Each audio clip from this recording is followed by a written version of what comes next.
Hello everyone, कैसे सभी लोग। उम्मीद करता हूं सभी लोग बहुत अच्छे होंगे। Welcome back, this is your Atharv भैया back again with brand new video. और मैं तुमको एक बात बोल रखी है कि मैं एक वीडियो लेकर आऊंगा, लेकिन इस एक वीडियो के बाद में तुम्हें 10, 15, 20, 50, 100 वीडियोस देखने की जरूरत नहीं पड़ेगी। आज ये जो इंग्लिश का वीडियो मैं लेकर आया हूं, इस एक वीडियो के अंदर जितने भी तुम्हारे डाउट्स हैं इंग्लिश को लेकर, जो कुछ भी दिक्कतें हैं, परेशानियां हैं, सिलेबस क्या है, ये क्या है, वो क्या है, राइटिंग में क्या है, रीडिंग में क्या है, हर एक चीज मैंने इस वीडियो के अंदर क्लियर की है। मार्क माय वर्ड्स, ये मैं गारंटी के साथ बोल सकता हूं कि वीडियो थोड़ा सा बड़ा है, लेकिन इस एक वीडियो के बाद में तुम्हें कहीं भटकने की जरूरत नहीं पड़ेगी।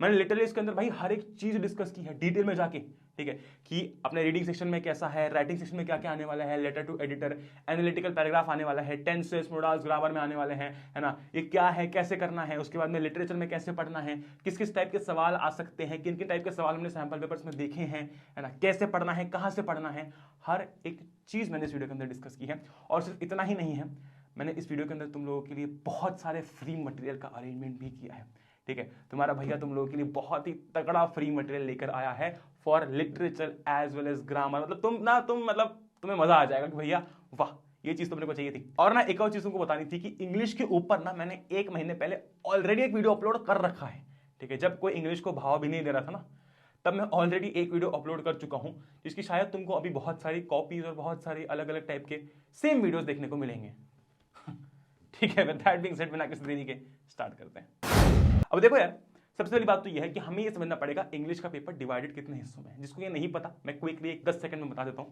ठीक है, उतना ही समय लगेगा। 3 सेक्शंस में जो है इंग्लिश का पेपर डिवाइडेड है। पहला है रीडिंग, दूसरा है राइटिंग प्लस ग्रामर, और तीसरा है लिटरेचर। लिटरेचर अकेला जो है वो 40 मार्क्स का है, और ए और बी ये दोनों सेक्शन मिला के 40 मार्क्स के। अगर तुम सिर्फ इस पर फोकस करते हो, वेरी गलत। अगर तुम सिर्फ इस पर फोकस करते हो, वेरी गलत। ये एक बहुत ही अच्छा ब्लेंड और मिक्सचर है हमारा पेपर, ठीक है। तो हमें ना सिर्फ लिटरेचर पढ़ के जाना है और ना सिर्फ राइटिंग, ग्रामर और रीडिंग पढ़ के जाना है, हमें तीनों को इक्वल इंपॉर्टेंस देनी है, ठीक है। लेकिन ऐसा भी नहीं करना है किसी एक को इतनी इंपॉर्टेंस दे दी कि बाकी सारे अपने रुक गए। अब मैं एक एक करके हर एक सेक्शन पर आऊंगा और तुम्हें यह बताऊंगा कि उसमें आ क्या क्या रहा है और उसे पढ़ना कैसे है। इसके अलावा तुम कैसे पढ़ सकते हो, कहां से पढ़ सकते हो, कितना पढ़ना है, कैसे, हर एक चीज मैंने डिस्कस की, ठीक है। ग्रेट। तो सबसे पहले देखो, इस पर मैं आऊंगा आगे जाके, है ना, इस पर मैं आऊंगा आगे जाके। सबसे पहले हम लोग राइटिंग सेक्शन की बात करते हैं, ओके। शुरुआत करते हैं। पहले मैं तुमको ये बता दूंगा कि कहां से क्या, कैसा, कितना आ रहा है, कैसे पढ़ना है, और फिर हम लोग हमारे फ्री मटेरियल की बात करने वाले हैं, ओके जी। बहुत शानदार। तो अपना जो राइटिंग सेक्शन है वो 2 हिस्सों में डिवाइडेड है। मतलब तुमने यूट्यूब पर, इंटरनेट पर बहुत भसड़ देखी होगी कि यार राइटिंग सेक्शन में क्या आ रहा है, क्या आ रहा है, समझ नहीं आ रहा। भाई मैंने काफी रिसर्च किया इसके ऊपर, काफी एनालाइज किया है ना। कुछ जगहों पर कुछ लिखा है, कुछ लिखा है, पर जो सैंपल पेपर में है, जो सब कुछ है, जो सिलेबस में मेंशन है, वो ऐसा है कि अपने राइटिंग सेक्शन में आ रहा है लेटर और आ रहा है एनालिटिकल पैराग्राफ, ठीक है। अब देखो लेटर जो है ना, लेटर का फॉर्मेट क्या है ये मैं तुमको बता दूंगा, वही फॉर्मेट से हमको चलना है।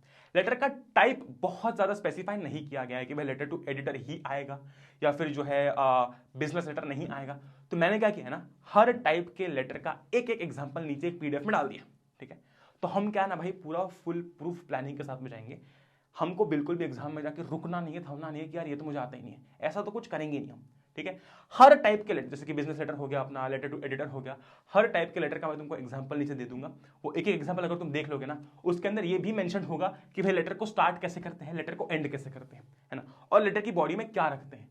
इसका मतलब अभी मैं तुमको स्क्रीन पर भी दिखाऊंगा कि लेटर हमको फॉर्मेट का यूज करना है, लेकिन उसके अंदर भी दे दूंगा मतलब क्या है, अपनी फुल प्रूफ प्रिपरेशन हो जाए, ठीक है। लेटर का पूरा काम अपना सॉर्टेड है, ओके जी। आगे चलते हैं। अब बात करते हैं एनालिटिकल पैराग्राफ की, ये क्या चीज है। तो एनालिटिकल पैराग्राफ अगर मैं सम अप करूं तो आपको एक डेटा दे देंगे, है ना, और आपको बोलेंगे कि इस डेटा के अकॉर्डिंग समराइज करके लिखोगे, तुम्हें क्या समझ में आया। जैसे कि मान लो कि पॉपुलेशन को लेकर है ना, तो पॉपुलेशन को लेकर क्या है कि ऐसे ग्राफ दे दिया, है ना, ऐसे ग्राफ दे दिया, ओके, लाइन ग्राफ दे दिया अपने को, और बोला कि बताओ कि इसको देख के तुम्हें क्या लगता है, कैसा है, क्या है। तो सिंपल है, डेटा दे देंगे और हमें एनालाइज करके उस पर एक पैराग्राफ लिखना है। अब वो अलग अलग टाइप में आ सकते हैं, जैसे कि मान लो पाई चार्ट दे दिया, है ना, ऐसे करके पाई चार्ट दे दिया, और इसमें जैसे कि ये मान लो 50% है, ये अपना 30% है, और मान लो ये अपना 20% है। कुछ कुछ इसमें इन्फॉर्मेशन दे दी कि भाई लेट अस से कि एक जगह पर, है ना, 50% जो है वो 65 की एज के ऊपर रहते हैं, 30% 40 की एज के ऊपर रहते हैं, और 20% जो है 15 की एज के ऊपर रहते हैं। तुमको क्या लगता है इस डेटा से, क्या, ऐसे करके तुमको डेटा दे देंगे और बस तुमको उस पर एक पैराग्राफ लिखना है, ओके, वेरी गुड। हमें लेटर और एनालिटिकल पैराग्राफ की बेस्ट प्रैक्टिस कहां से मिलेगी। सिंपल सा आंसर है, सैंपल पेपर। देखो कहीं और भटकने की जरूरत नहीं, मैं तुमको लेजिट बोल रहा हूं। तुम्हारे पास जो सैंपल पेपर्स है ना, अगर तुम हर सैंपल पेपर की राइटिंग सेक्शन की प्रैक्टिस कर लोगे, तुम मुझे बताओ कि तुम्हें और भटकने की जरूरत क्या है। तुम्हें नहीं पता कि एग्जाम में कौन सा पैराग्राफ आएगा, तुम्हें नहीं पता कि कौन से एडिटर को क्या लेटर लिखना है, तो जब वो नहीं पता है तो यहां पर बात बचती है सिर्फ प्रैक्टिस की और एक्यूरेसी की और स्पीड की। ठीक है, तो writing section is all about correct format. Format की जरूरत हमको सिर्फ कहां पड़ेगी, लेटर में, क्योंकि यहां पर तो हमको पैराग्राफ लिखना है।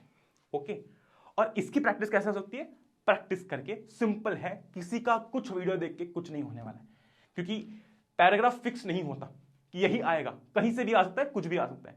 तो हमें टाइप्स पता होने चाहिए, लिखना कैसे है वो पता होना चाहिए, और उसकी प्रैक्टिस सबसे बढ़िया होगी सैंपल पेपर के साथ में। अगर तुम चाहोगे, तुम्हारा भैया तुम्हारे लिए 1 या 2 वीडियोस अपलोड कर देगा पैराग्राफ के ऊपर, जहां पर हम लोग पूरा पैराग्राफ 10 से 15 मिनट में देख लेंगे, समझ लेंगे। ओके, शानदार। पर कुछ समझने लायक है नहीं वैसे इसके अंदर, ऑनेस्टली बताओ तो। टाइम वेस्ट बिल्कुल मत करना, सैंपल पेपर से प्रैक्टिस करना, उसके आंसर देखना, तुम्हारा काम हो जाएगा। ओके जी, ग्रेट। एडिटर का जो लेटर है अपना, मतलब लेटर का जो वो है फॉर्मेट है, वो मैं तुमको अभी बताऊंगा थोड़ी देर में। Okay, great. क्लियर है बात, राइटिंग सेक्शन की बात अपनी हो चुकी है। अब हम आते हैं ग्रामर के ऊपर। ठीक है, ग्रामर के हमारे ये टॉपिक्स हैं, tenses, modals, command and request, reported speech वगैरह वगैरह वगैरह वगैरह। ओके, अब इसे कैसे पढ़े भैया, तो देखो मैंने तुम्हारे लिए एक बहुत ही शानदार बुकलेट बना रखी है। ठीक है, एक मैं तुमको बताऊं ना, तो बहुत ही शानदार, बहुत ही बढ़िया बुकलेट बना रखी है। इस बुकलेट के अंदर भाई साहब, तुम मानोगे नहीं, इस बुकलेट के अंदर हमने एक एक चीज कवर की हुई है। हर एक चीज हमने इस एक बुकलेट के अंदर कवर कर रखी है, तुम मानोगे नहीं। अब जैसे कि अपना टेंसेस है, ठीक है, तो पूरी टेंसेस की एक बुकलेट है। इसके अंदर भाई 10-11 पेज की बुकलेट है, इसके अंदर हर एक चीज कवर्ड है, टाइमलाइन से लेकर भाई कैसे लिखते हैं, क्या लिखते हैं, कैसा होना चाहिए, हर एक चीज बहुत ही डिटेल में कवर्ड है। और मैं बोलूंगा तुमको कि ऐसा नहीं कि बहुत ज्यादा एलाबोरेट किया हो गया, अरे बाप रे समझ में नहीं आया। बहुत सिंपल भाषा में यहां पर हर एक ग्रामर के टॉपिक की बुकलेट तुमको देखने को मिल जाएगी। देखो, ग्रामर को ना टेक्स्ट के फॉर्म में एक्सप्लेन करना बहुत डिफिकल्ट होता है, लेकिन हमने यहां पर वो कर दिया है। ठीक है, ये जो पीडीएफ्स हैं, हर एक पीडीएफ, मतलब मैं तुमको बोलूंगा हर एक टॉपिक की पीडीएफ तुमको मिल जाएगी डिस्क्रिप्शन के अंदर, टेलीग्राम के ऊपर अपलोडेड है। ठीक है, वहां से तुम इजीली डाउनलोड कर सकते हो। और अभी तो हम लोग लिटरेचर पर आएंगे ना, तब और तुमको बुकलेट देखने को मिलेंगी। ठीक है, तो ये बहुत इजीली तुम डाउनलोड कर सकते हो। लेकिन कुछ बच्चे ऐसे होते हैं जिनको लगता है कि नहीं भैया यार, मुझे तो है ना, मुझे वीडियो देखे बिना समझ में नहीं आता। तो मैं तुमको एक चीज बोलूंगा, कहीं मत भटको, हर एक टॉपिक का इंडिविजुअल वीडियो देखने की जरूरत नहीं है।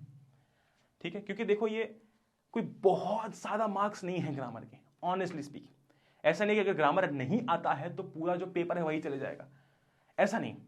लेकिन ग्रामर ना आपकी मार्क्स को बूस्ट कर सकता है, और इसके लिए मैं तुमको बोलूंगा, बहुत ही ऑनेस्ट सा आंसर है कि तुम ग्रामर की मैराथन देख लो। इंडिविजुअल टॉपिक्स आप तभी देखो जब आपको ग्रामर का जी नहीं आता। लेकिन सिंपल सी बात है कि इस समय पे तुम इंडिविजुअल टॉपिक्स करने जाओगे, बहुत समय लगेगा, राइट? तुम भी ये चीज जानते हो। टेंसेस पढ़ोगे 1 घंटे का, फिर 1 घंटे का मॉडल्स पढ़ोगे। हमने भी अपलोड कर रखी है, 1-1 घंटे की वीडियो अपलोड कर रखी है। लेकिन मैं वो रिकमेंड क्यों नहीं करूंगा? मैं इसलिए नहीं करूंगा बिकॉज मुझे पता है कि तुम्हारे लिए अभी वो राइट टाइम नहीं है कि तुम 1-1 घंटे का ग्रामर का टॉपिक देखो, बराबर है? इसलिए मैराथन उठाओ, है ना? 3 घंटे के अंदर अंदर तुम्हारा पूरा ग्रामर फिनिश हो जाएगा। बुकलेट साइड में रखो, ग्रामर डन है। इसके बाद में प्रैक्टिस कैसे करनी है? प्रैक्टिस के लिए हम इस्तेमाल करेंगे सैंपल पेपर वंस अगेन। देखो, एक सैंपल पेपर के अंदर आपके ऑलमोस्ट शायद 10 एक सैंपल पेपर तो होते हैं बुक के अंदर, ठीक है? अगर आप 10 ग्रामर सेक्शन की प्रैक्टिस कर लोगे, बताओ कौन है जो तुम्हारे आके नंबर काटने वाला है? पहले में गलती करोगे, दूसरे में गलती करोगे, तीसरे में सीख जाओगे, चौथे में पहुंचते पहुंचते प्रो हो जाओगे, 5 और 6 में फुल मार्क्स स्कोर करोगे। ठीक है, मजाक की बात नहीं है, ऐसा होता है भाई। मैंने पर्सनली किया है, तभी तुमको बता रहा हूं। और इतना कॉन्फिडेंस से मैं इसलिए बता रहा हूं क्योंकि मैं कोई इंग्लिश में बहुत तुर्रम खा नहीं हूं कि मैं बिल्कुल शशि थरूर हूं, मेरी इंग्लिश बहुत ही खतरनाक है, वोकैबुलरी बहुत ही खतरनाक है। नहीं, ऐसा नहीं है। फिर भी इंग्लिश में फोड़ दिया। क्यों फोड़ा? क्योंकि यार ये चीजें करो ना जो इंपॉर्टेंट है, ये चीजें मत करो जो इंपॉर्टेंट नहीं है। क्लियर है बात? Very good. तो ग्रामर के लिए भाई मैराथन देख लो, साथ ही साथ में बुकलेट लगा लो, है ना? और इसके साथ में कर लो अपने सैंपल पेपर से प्रैक्टिस। सिंपल सी बात है, प्रैक्टिस करना है। कहां से समझ में नहीं आ रहा? सैंपल पेपर से। Honestly speaking, writing, reading and आपका जो ग्रामर सेक्शन है, सारा सैंपल पेपर का खेल है, सारा। अब हम लोग बात करने वाले हैं रीडिंग सेक्शन की। भैया यार आप उल्टा क्यों चल रहे हो? मैं उल्टा इसलिए चल रहा हूं क्योंकि क्या है कि जो चीजें इंपॉर्टेंट है वो मैं तुमको पहले बता रहा हूं। ओके, रीडिंग सेक्शन पर आते हैं। बहुत कंट्रोवर्शियल सेक्शन है, मतलब इस पर ना आप देखोगे बहुत सारे वीडियोस हैं, बहुत कुछ है, लेकिन एट द एंड जब तुम खुद प्रैक्टिस करने के लिए आओगे, ठीक है, जब तुम खुद प्रैक्टिस करोगे तो तुमको ऐसा लगता है कि यार मेरे से तो नहीं हो रहा है, राइट? इसलिए इसलिए तुमको मैं रीडिंग सेक्शन के लिए एक 2-3 बहुत इंपॉर्टेंट फैक्ट्स बताता हूं। It is not as it was, ठीक है, ये हैरी स्टाइल्स का कोई गाना नहीं है, ठीक है। इसका मतलब यह है कि देखो पहले के जमाने में क्या होता था, जब हम स्कूल में थे तो पैराग्राफ रीडिंग सेक्शन ना ये इजीएस्ट सेक्शन होता था। आपने क्या किया, क्वेश्चन पढ़ा, उसका आंसर पेपर में ढूंढा, एग्जैक्टली वैसा का वैसा लिखा हुआ है, उसको कॉपी करके डाल दिया, पूरे नंबर मिल गए रीडिंग सेक्शन में। ओके, बच्चे बहुत सारे रीडिंग सेक्शन दे के पास हुए हैं हमारे टाइम पे। अब क्या है ना कि ऐसा नहीं बचा, यहां पर वो क्या करते तुमसे पैराग्राफ पूरा पढ़वाएंगे, बोलेंगे कि अब तुमको क्या समझ में आ रहा है, अपनी अंडरस्टैंडिंग के अकॉर्डिंग इसके अंदर लिखना है। तो सवाल डायरेक्ट नहीं है। इसका मतलब यह है कि आप, और आपको यह भी नहीं पता कि एग्जाम में सवाल कौन सा आएगा, राइट। क्या तुमको पता है कि ये 10 क्वेश्चन है, इनमें से एक क्वेश्चन आएगा? नहीं, अपने को नहीं पता। अपने को बस इतना पता है कि यार ऐसा एक क्वेश्चन आएगा जहां पर मुझे अपना दिमाग खपाना है। अब घर से हम रीडिंग सेक्शन के लिए क्या क्या करके जा सकते हैं, ये मेन मुद्दा है ना। कौन सा आएगा अपने पास में पैसेज है तो अपने को पता नहीं है, अनसीन पैसेज हम जिसको बोलते हैं। इसलिए हम घर से क्या क्या करके जाएंगे, पहली बात, सॉरी दूसरी बात क्या करके जाएंगे, प्रैक्टिस दी टाइप्स। देखो मैं ये मानता हूं कि आप जो एग्जाम में क्वेश्चन देखोगे वो क्वेश्चन आप घर पे नहीं प्रैक्टिस करोगे, मतलब वो अलग क्वेश्चन होगा। लेकिन क्या है ना कि अगर आप घर से 10 टाइप के अलग अलग अनसीन पैसेजेस सॉल्व करके जाओगे तो आपके पास कॉन्फिडेंस रहता है कि यार मैंने ना अलग अलग टाइप के ये competency based unseen passages solve कर लिए हैं, प्रैक्टिस कर लिए हैं। दूसरा, या फिर बोलूंगा तीसरा, वो है टाइम मैनेजमेंट। देखो अपने को ना इंग्लिश के पेपर में इस चीज की सबसे ज्यादा जरूरत पड़ेगी, इस पर मैं एक डेडिकेटेड वीडियो लेकर आऊंगा। इसकी सबसे ज्यादा जरूरत पड़ेगी टाइम मैनेजमेंट की। और जब तक आप लिख के रीडिंग सेक्शन की प्रैक्टिस नहीं करते हो घर पे एक एक उसकी, है ना, तब तक ये चीज नहीं होनी। ये बहुत इंपॉर्टेंट है। देखो क्या है ना कि बच्चे, मैक्सिमम बच्चे रीडिंग सेक्शन के साथ अपना पेपर स्टार्ट करते हैं। ओके, अब होता क्या है कि रीडिंग सेक्शन में अगर तुम अटक गए ना, कब तुम्हारा आधा पौना घंटा खा लेगा पता नहीं चलेगा और तुम यहीं पर अटके रह जाओगे। इसीलिए घर पर आप क्या करो ना, 10 सैंपल पेपर उठाओ। भैया आपके पास हर चीज का तोड़ सैंपल पेपर है क्या? हर चीज का तोड़ नहीं है। रीडिंग, राइटिंग और ग्रामर, इन तीनों के लिए सैंपल पेपर से अच्छी कोई चीज है ही नहीं, तुम खुद देख लो। Okay great. अब क्या करो, 10 सैंपल पेपर उठाओ और ना टाइमर लगाओ कि भाई तुम्हें एक एक अनसीन पैसेज करने में कितना समय लग रहा है। जैसे कि मान लो एक अनसीन पैसेज करने में तुम्हें लग रहा है से 15 मिनट, है ना। तो क्या करो ना, या तो इस समय को मेंटेन करके चलो या तो इसको रिड्यूस करो, ठीक है। अगर तुम्हें ऐसा लग रहा है कि देख, मैं तुमको एक चीज बताता हूं, सिंपल सी बात है, एक अनसीन पैसेज करने में तुम्हें 15 मिनट शायद लग जाए, हो सकता है लग जाए, ठीक है। पर मैं एक बात ये बोलूंगा कि भाई इस समय को ना कम करो, कम इस तरीके से करो कि ना तो तुम्हारा अनसीन पैसेज गलत हो और ना ही तुम्हारा जो पूरा पेपर है वो छूटे। ओके, तो हमें अनसीन पैसेज या रीडिंग सेक्शन से 2 चीजें बहुत इंपॉर्टेंट सीख के जानिए घर से कि भाई मुझे इसके अलग अलग टाइप प्रैक्टिस करने हैं, क्या पता तो हो कैसे लिख के आते हैं एग्जाम में। और दूसरा है टाइम मैनेजमेंट, ये बहुत ज्यादा इंपॉर्टेंट है, ये सबसे ज्यादा इंपॉर्टेंट है स्पेशली रीडिंग सेक्शन के लिए।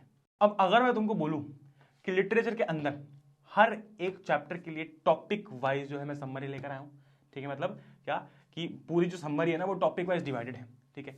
अगर मैं तुमको बोलूं कि ग्रामर के लिए मैं तुम्हारे लिए बहुत ही अमेजिंग प्रैक्टिस की बुकलेट लेकर आया हूं, अगर मैं तुम लोगों को बोलूं कि मैं तुम्हारे लिए लेटर के लिए प्रैक्टिस क्वेश्चंस और एनालिटिकल पैराग्राफ के लिए प्रैक्टिस क्वेश्चंस लेकर आया हूं, और अगर मैं तुमको बोलूं कि ये सब तुम फ्री में एक्सेस कर सकते हो, ठीक है, तो भाई इससे बेटर क्या बात होगी, है ना। तो वही भाई तुम्हारे लिए एग्जाम के लिए सबसे बेनिफिशियल चीज जो होगी ना वो लेकर आया हूं। देखो अब ये जो है अपनी 2 स्टोरीज अबाउट, जैसे कि ऐसी नहीं, एक नहीं, ऐसी बहुत सारी अपने पास में बुकलेट्स हैं, है ना। इंग्लिश की बस एग्जांपल है, देखो जैसे कि यहां पर क्या है, पूरी स्टोरी। अब क्या है ना, बहुत बड़ी प्रॉब्लम ये होती है कि समरीज बहुत छोटी होती है ना। पूरी समरी बस 10 एक लाइन में सम कर दी, हो गया। लेकिन क्या है कि पूरी स्टोरी जो होती है वो 3-4 हिस्सों में डिवाइडेड होती है और वो हिस्सों के बारे में हमको पता होना बहुत इंपॉर्टेंट है, ठीक है। तो यहां पर जो है लिटरेचर के लिए बहुत ही शानदार तुम लोगों के लिए बुकलेट्स लेकर आया हूं। जैसे कि यहां पर तुम देखोगे कि पहले सीगल फैमिली के बारे में इंफॉर्मेशन है, फिर यंग सीगल का फियर था फ्लाइंग में, तुमने सुना होगा, है ना, उसको डर लगता है। उसके बाद में फिर पेरेंट्स उसको छोड़ देते हैं अकेला, फिर वो हंगर और उसकी हीट बढ़ जाती है, जिस कारण से क्या करता है वो उड़ान लगाता है, छलांग लगाता है, राइट। अब देखो ये टाइमलाइन हर समरी में नहीं होती, इसमें है, मतलब तुमको स्टोरी की पूरी आउटलाइन और टाइमलाइन पता है, राइट। Very good. ये सारी बुकलेट्स तुम्हारे लिए फ्री में अवेलेबल है, टेलीग्राम पर सारी अपलोडेड है भाई। बहुत मेहनत डाल के ना हर एक बुकलेट को बनाया गया है। तो अगर तुम्हें पसंद आती है, मैं बस इतना ही बोलूंगा कि इस वीडियो को शेयर जरूर करना अपने सभी दोस्तों के साथ में जिन तक ये चीज पहुंच सके। ओके, शानदार। हर एक टॉपिक के लिए मैं ज्यादा टाइम इस पर वेस्ट नहीं करूंगा, बिकॉज तुम एक्सेस कर सकते हो, फ्री में अवेलेबल है। पर हाँ, हर एक टॉपिक के लिए है और हर एक टॉपिक के लिए बनाने में बहुत एफर्ट्स गए हैं इसमें। अब देखो मैं तुमको बताता हूँ लेटर का फॉर्मेट क्या है, किस प्रकार से लेटर को हमको लिखना है। बाकी जो क्वेश्चंस हैं और जो कुछ इंपॉर्टेंट लाइनें हैं वो मैं तुमको नीचे पीडीएफ में दे दूंगा, ठीक है। Very good. ये देखो, सबसे पहले आता है अपना सेंडर का एड्रेस। सेंडर एड्रेस मतलब जो लेटर को लिख रहा है, जो लेटर भेज रहा है, उसका एड्रेस। बहुत सारे केसेस में ये एड्रेस पेपर में दिया होता है, अगर दिया हुआ है तो वही छापना है अपने को, नहीं दिया है तो हम एड्रेस मन से बना के लिख देंगे। ओके, वो करने में हम बहुत माहिर है। फिर आती है डेट। अब देखो डेट को लेकर ना बहुत ज्यादा भसड़ मची होती है। डेट को लेकर दिक्कत ये होती है, कुछ बच्चे ऐसे लिखते हैं 22 फरवरी 2022। देखो मैं तुमको एक बात बताऊंगा कि बहुत सारे केसेस में लेटर का जो अपना फॉर्मेट है तुमको फिक्स नहीं दिखेगा कहीं पे भी, कोई कुछ बता रहा है, कोई कुछ बता रहा है। पर मैं तुमको बोलूंगा कि भाई डेट सेफर साइड पे रहने के लिए ना तुम बिना कॉमा, है ना, और बिना किसी अपने स्लैश के लिखना, मतलब ऐसे लिख के मत आना 22/02/22, ऐसा नहीं करना, ठीक है। ऐसे लिख के आना, क्योंकि क्या है ना 2022 2023 क्या है ना कि परेशानी ये है कि ये इन केसेस में क्या होता है, कि बहुत सारी जगहों पर ये एक्सेप्टेड नहीं होता। मतलब मैं ये नहीं बोलूंगा कि 100% श्योर होता है, पर हाँ बहुत सारे केसेस में नहीं होता। इसलिए मैं तुमको बोलूंगा कि ऐसी डेट तुम लिख सकते हो इस प्रकार से, ठीक है। ग्रेट, तो हमने ऐसे डेट लिख दी 22 फरवरी 2022। ओके जी, ग्रेट। 2022 2023 क्या ठीक है, हाँ साल सही लिख के आना, है ना, साल सही लिख के आना। फिर आता है रिसीवर्स एड्रेस। रिसीवर एड्रेस मतलब जिसको हम भेज रहे हैं, है ना। फिर आता है सब्जेक्ट। अब सब्जेक्ट जब भी लिखो ना तो सब्जेक्ट में ये SUBGJECT कैपिटल लिख दो, है ना। और उसके बाद में जो भी आप मैटर लिख रहे हो सब्जेक्ट के बारे में वो आप अंडरलाइन कर दो, उसको आप अंडरलाइन कर दो, ठीक है। ग्रेट। फिर आता है डियर सर मैम, मतलब जो भी अपना है आप उनको ग्रीट करोगे। फिर आती है बॉडी। बॉडी के 3 हिस्से होते हैं।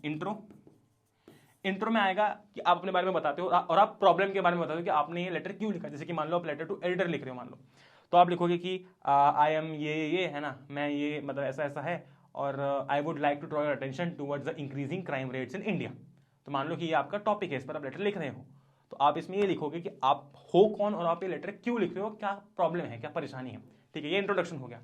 फिर आएगा यहाँ पर अपनी मेन बॉडी। मेन बॉडी के अंदर वो सारी चीजें आएंगी जो आपको लिखनी है, जो आपको कन्वे करनी है कि हमारे इंडिया में मान लो कि ऐसा है कि जैसे कि मान लो किसी सिटी में क्राइम रेट बढ़ रहे हैं, है ना, कहीं पर क्राइम रेट बढ़ रहे हैं, तो ऐसा हो रहा है, वैसा हो रहा है, ये चीजें हो रही है, ये दिक्कत हो रही है, ये प्रॉब्लम्स हो रही है, ठीक है। हो गया, मेन बॉडी लिख दी। फिर आता है कंक्लूजन। इसमें आप 2 चीजें लिखोगे कि किस प्रकार से, मतलब कंक्लूजन बहुत बड़ा नहीं होता, कंक्लूजन छोटा सा होता है, ठीक है। अगर आप चाहो तो इन्हें प्रिवेंट करने के मेजर्स, कैसे प्रिवेंट किया जा सकता है वगैरह वगैरह, यहां पर आप लिख सकते हो। और अगर लग रहा है कि मेन बॉडी थोड़ी सी बड़ी हो रही है तो वो आप छोटा सा पोर्शन करके कंक्लूजन में लिख सकते हो, ठीक है, कि किस प्रकार से जो है वो मतलब ये क्राइम रेट्स को जो है वो सॉर्ट किया जा सकता है, ठीक किया जा सकता है। ऐसा नहीं कि पूरा पैराग्राफ लिख दे उसके ऊपर, बहुत छोटा सा। पर मैं तुमको रिकमेंड करूंगा कि कंक्लूजन हमेशा छोटा ही रखो, है ना। फिर फाइनली कंक्लूजन के अंदर हम क्या लिखेंगे, हम लिखेंगे कि यार I hope this letter reaches the concern authorities and creates awareness amongst people. तुमको एक प्रॉपर लेटर देखने को मिल जाएगा डिस्क्रिप्शन में। तो कुछ लाइनें ऐसी होती जो हमको इस्तेमाल करनी है ना, वो लाइनें जो है वो लाइनें काफी अच्छा इंप्रेशन जमाती हैं, पहली बात। दूसरी बात, आपको वो लाइनें ग्रामेटिकली करेक्ट भी हैं, तो क्या है कि आपको वो अच्छे मार्क्स भी देंगे, ठीक है। फाइनली हम लोग लिखेंगे योर्स फेथफुली, ये वो जो भी नाम दिया हुआ है, अगर पेपर में नाम दिया है हम वही नाम इस्तेमाल करेंगे, अगर नहीं दिया है तो हम मनमत्ती कोई भी नाम जो है वो इस्तेमाल करेंगे, ठीक है जी। ग्रेट, अब आगे बढ़ते हैं। अब हम लोग फाइनली बात करते हैं लिटरेचर की। लिटरेचर के अंदर देखो सबसे इंपॉर्टेंट बात यह है कि हमारा जो पूरा पेपर है वो इस तरीके से डिवाइडेड होता है। 2 एक्सट्रैक्ट्स आते हैं, 5 मार्क्स के 2 एक्सट्रैक्ट्स होते हैं, है ना। एक एक्सट्रैक्ट होता है चैप्टर में से, एक एक्सट्रैक्ट होता है पोएम में से, ठीक है। उसके बाद में फिर हम उसके बाद में एक क्वेश्चन आता है जिसके अंदर 4 क्वेश्चन होते हैं, हर एक क्वेश्चन 3 मार्क्स का होता है, 12 मार्क्स का वो हो गया। फिर एक क्वेश्चन इसके अंदर 2 क्वेश्चन होते हैं, हर एक क्वेश्चन 3 मार्क्स का होता है, 6 मार्क्स हो गया, ठीक है।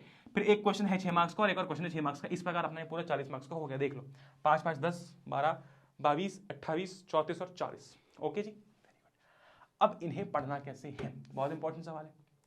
देखो सबसे पहली चीज, अभी हर एक चैप्टर की बुक पढ़ने का क्या हमारे पास में समय है? सवाल कर लो खुद से, नहीं है भैया, है ना। जिन्होंने भाई पूरी मतलब ऑलमोस्ट सारी किताबें पढ़ ली हैं उनके लिए है, वो कर सकते हैं बचे चैप्टर। जिन्होंने नहीं पढ़ा है उनके लिए अभी इतना समय नहीं है कि आप इतने सारे चैप्टर्स की बुक पढ़ो।